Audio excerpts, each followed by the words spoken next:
As you know, camping doesn't involve anything fancy to eat, so you always eat what you have at home. For this episode, I will show you how to eat pate with this special Hungarian kifli, which you can only find in Hungary.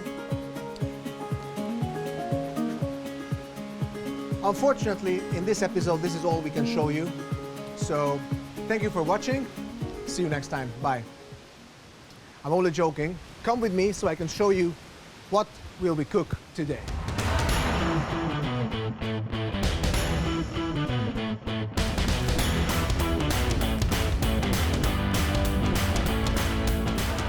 As you could see in the previous episodes, it's not always sunny at Lake Balaton. But this windy weather not only benefits the surfers and the sailors, it also benefits us. So in today's episode, I will prepare a classical fish and chips with a Hungarian twist made from Hungarian catfish with a fresh yogurt dip.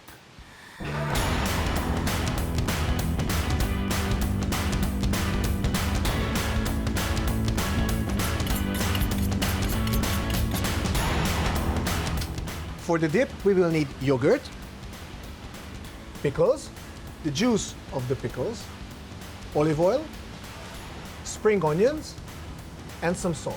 As a first step, I'm dicing up the pickles.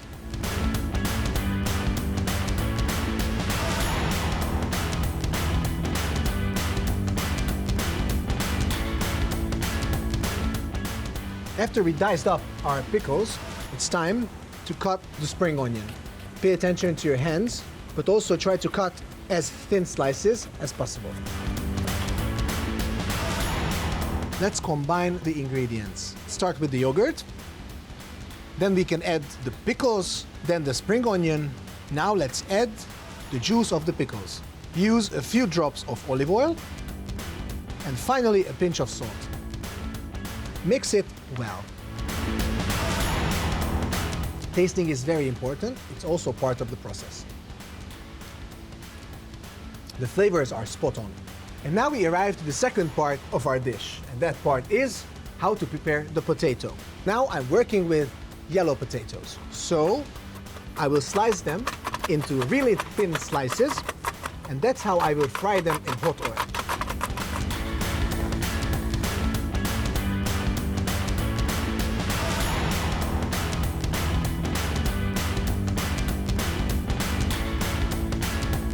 The chips is ready, so it's time to prepare the coating for the catfish. I will need flour, baking powder, salt, and beer. Usually when I'm making this coating, I'm not looking at the recipe.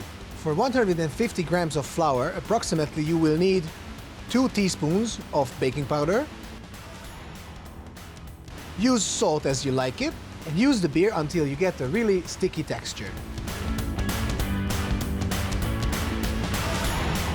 When our coating is well mixed, it's time for the star of the day, the catfish. I'm cutting this into smaller pieces. And I'm so hungry right now, so there's no more time to waste. Our coating is ready. Let's fry these fishes.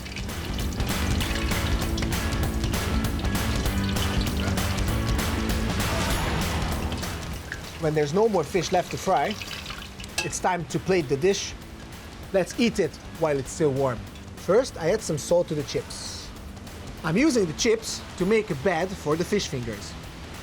After the so-called bed is ready, it's time to add the golden brown fish fingers. But let's not forget about our spicy and fresh dip. Enjoy your Hungarian fish and chips.